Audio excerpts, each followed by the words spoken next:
अस्सलाम वालेकुम, welcome to my official YouTube channel.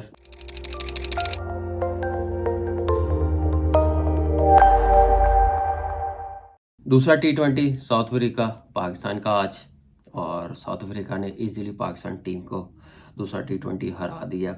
और जैसे टॉस जीता, जैसे पाकिस्तान ने अनचेंज टीम खिलाई और बनती भी यही थी। लास्ट टी20 मैच जीते हुए थे, आज सीरीज़ जीत जाते तो नंबर 4 पे आ जाना था। 3-0 करते तो शायद नंबर 3 पे आ जाते, लेकिन ऐसा मौका साउथ अफ्रीका ने आने नहीं दिया। और बात करते हैं सबसे पहले बैटिंग की। जैसे बैटिंग स्टार्ट हुई, साउथ अफ्रीका ने टॉस जीता और बैटिंग की दावत दी, लास्ट मैच में भी जीता। लेकिन जैसा स्टार्ट चाह रहे थे वैसा स्टार्ट पाकिस्तान टीम ने किया नहीं है। वंस अगेन मोहम्मद रिजवान की आउटस्टैंडिंग बैटिंग, 51 रन्स बना के आउट हुआ। उसके साथ कोई पार्टनरशिप नहीं लगी पॉजिटिव जो लंबा जाए, स्ट्राइक रेट भी बेहतर रखे। डॉट बॉल ज़्यादा हो रहे थे जिसकी वजह से उसको अपनी बैटिंग पावर हिटिंग की तरफ जाना पड़ा। पूरे ओवर नहीं खेल सका जैसे लास्ट मैच में गया, लेकिन स्टिल मेरे ख्याल से ज़बरदस्त बैटिंग की है उसने और एक अच्छा डिसेंट टोटल करके दिया था। ऐसी पिच पे जहाँ पे ड्यू भी पड़ रही हो तो ईजी नहीं होता डिफेंड करना 144। लेकिन यह है कि पार्टनरशिप लगती, अच्छा स्कोर होता एटलीस्ट 170 180, तो शायद ये पाकिस्तान करने ना देता। लेकिन पॉजिटिव साइन कि रिजवान की 50 ज़बरदस्त रहा है, फॉर्म को कैरी ऑन कर रहा है और कल के मैच में भी कैरी ऑन करे। और बाकी जो प्लेयर्स हैं जैसे लाइक बाबर आजम है, वो क्लास का प्लेयर है, उसका विकेट पे रहना बड़ा ज़रूरी है, परफॉर्म करना बड़ा ज़रूरी है।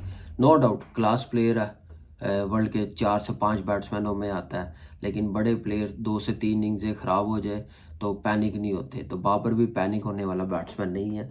और मोटिवेट रहे और सेल्फ बिलीव रखे तो डेफिनेटली फॉर्म अपनी वापस ला सकता है कल के मैच में। और बड़ा मैच है, सीरीज डिसाइडेड मैच है और जीतना भी चाहिए इस टीम से पाकिस्तान को। अगर ना जीत सके तो फिर पाकिस्तान के लिए मेरे ख्याल से वाइट बॉल में बड़ी प्रॉब्लम आ जाएगी। बैटिंग लाइनअप पे जैसे क्लैप्स हो रही है, साफ नज़र आ रहा है कि मोहम्मद हफीज़ की या शुएब मलिक की कितनी कमी महसूस हो रही है। लेकिन यह है कि बाबर आजम को अपने आप पे कॉन्फिडेंस रखना चाहिए और कल के मैच में परफॉर्म करना चाहिए। और एबिलिटी सब कुछ है और बस कॉन्फिडेंस और टाइम ज़रा स्पेंड करने का, जितना टाइम स्पेंड करेगा उतना अच्छा, नहीं तो प्रॉब्लम होगी पाकिस्तान टीम को। उसके बाद हैदर अली नंबर 3 पे आया, 10 स्कोर बना के आउट हुआ। हैदर अली जैसा बैट्समैन 1 से 2 बॉल भी डॉट हो जाए तो उसको अपनी एबिलिटी पे कॉन्फिडेंस होना चाहिए कि मैं किसी टाइम भी पावर हिटिंग कर सकता हूँ। टाइम जब तक नहीं गुजारेगा वो पावर हिटिंग का टाइम नहीं मिलेगा उसको। जो आते साथ ही वो शुरू कर देता वो ठीक नहीं होता। 10 में से एक आधे इनिंग्स खेल लेगा, बाकी इनिंग्स ऐसी होंगी जैसी हम पिछले 4-5 मैचेस देखते हुए आ रहे हैं। तो ये सोचना पड़ेगा बाबर आजम हैदर अली को कि मैंने कैसे इनिंग्स बिल्ड करनी है। तुम्हारे सामने रिजवान कैसे खेल रहा है, टेस्ट सीरीज से शुरू हुआ है, न्यूजीलैंड से शुरू हुआ है, वो कैसे बैटिंग कर रहा है। तो मेरे ख्याल से जब टीम में ऐसे प्लेयर्स परफॉर्म कर रहे हो तो फ़ायदा उठाना चाहिए, इनिंग्स देखनी चाहिए, क्या उसकी अप्रोच है बैटिंग करते वक्त। ये बात करनी चाहिए रिजवान से, हैदर अली को या बाबर से बात करनी चाहिए कैसे इनिंग्स बिल्ड करते हैं। उसके बाद हुसैन तलत मौका मिला है, दूसरा मैच भी मिला, कहा जा रहा था कि नहीं खेलेगा, लेकिन फिर वही रिवर्स स्वीप हर जगह नहीं लगती। डोमेस्टिक में आप मार देते हैं, फील्ड प्लेसिंग, वैसी बॉलिंग नहीं होती। लेकिन यह है कि जब टाइम लें आप, तो अभी 3 रन्स पे खेल रहे थे, आए थे अभी 6 से 7 बॉल खेले हैं, विकेट पे टाइम तो ले, स्ट्राइक तो रोटेट करें। मैंने कल लास्ट वीडियो में भी बोला था कि हर टाइम पावर हिटिंग नहीं हो सकती, आप बाउंड्री की तरफ नहीं जा सकते। स्ट्राइक रोटेट करना, सिंगल डबल करना बड़ा ज़रूरी है। तो ये चीज़ हुसैन तलत में लैग नज़र आ रही है।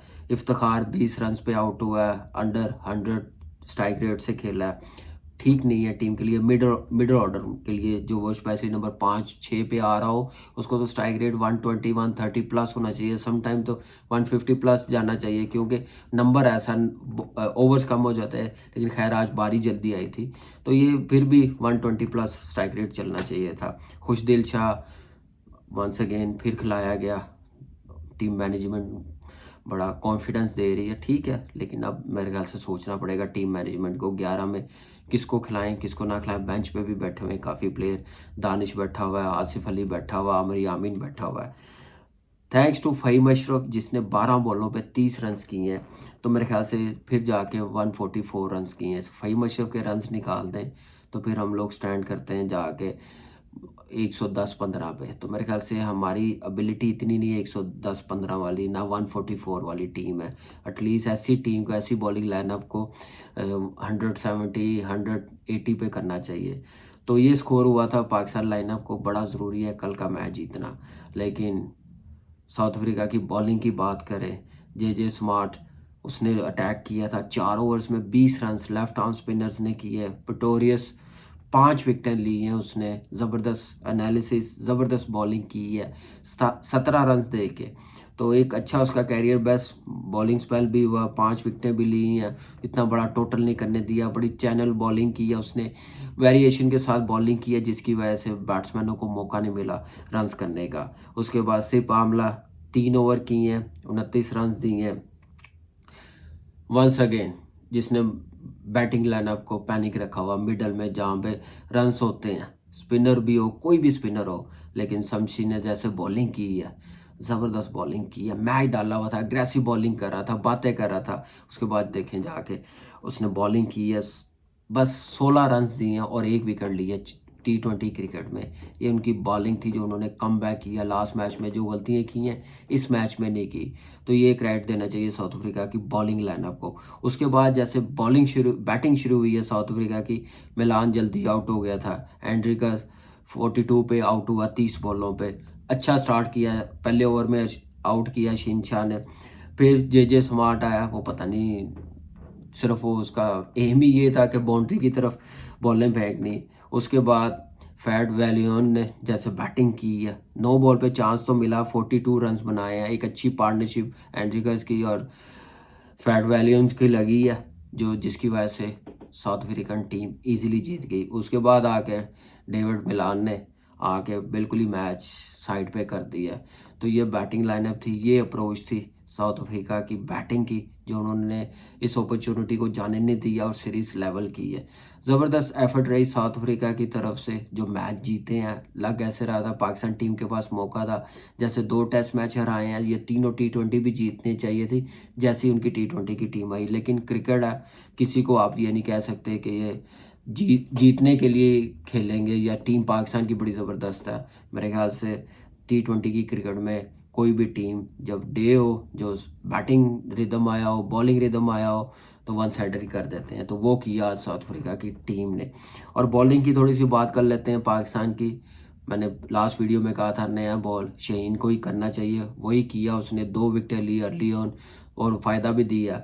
अगर दूसरे एंड पे भी नए बॉल पे पावर प्ले में 1-2 विकेटें मिल जाती, तो शायद साउथ अफ्रीका की टीम पैनिक होती, चेस करते वक्त पैनिक हो जाती।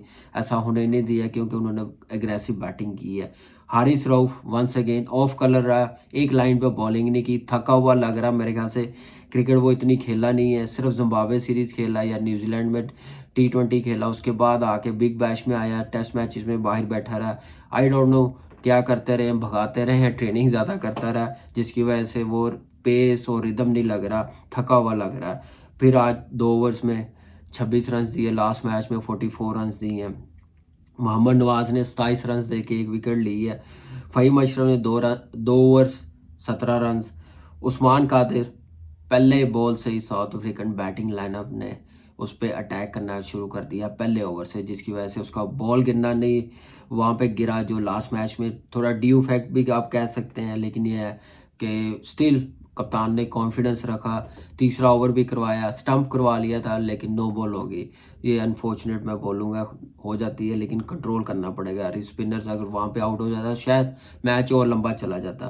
तो ये चीज़ करनी पड़ेगी बॉलिंग लाइनअप को, इफ्तिखार को।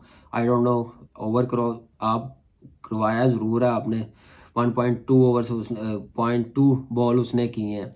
तो अगर मेन बॉलर्स को यूटिलाइज़ किया जाता तो शायद और लंबा चला जाता। खैर मैच इतना लंबा चला गया, लेकिन यह है कि उस्मान कादिर मैच विनर है, कॉन्फिडेंस नज़र आ रहा। आज ड्यू की वजह से मुझे लग रहा है कि वो बॉल नहीं हुई जो लास्ट मैच में हुई है।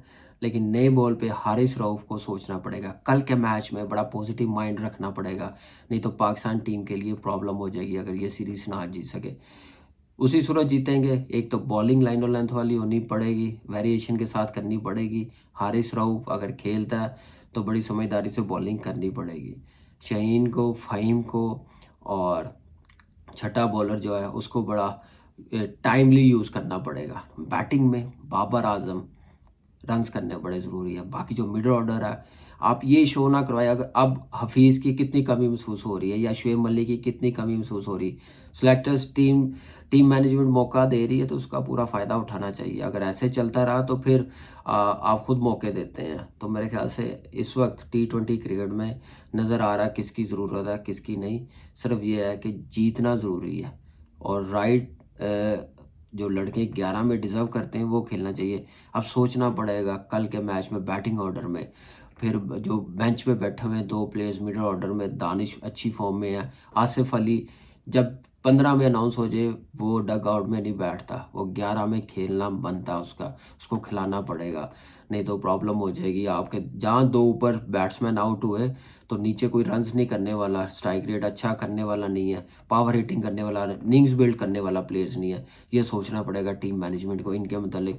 फास्ट बॉलिंग में हसन अली के मतलब सोचना पड़ेगा, आमिर यामिन भी है, इमाद भट्ट भी है। तो ये रेस्ट दे के अब देखते हैं किसको कल खिलाते हैं, क्या चांस मिलता है, किसको नहीं खिलाते, ये तो कल ही पता चलेगा। लेकिन पाकिस्तान टीम के लिए जीतना बड़ा ज़रूरी है इस टीम से, नहीं तो फिर बड़ी प्रॉब्लम हो जाएगी जैसे मैंने मेंशन किया है। तो लेट्स सी क्या होता है। कल आपसे दोबारा मुलाकात करते हैं।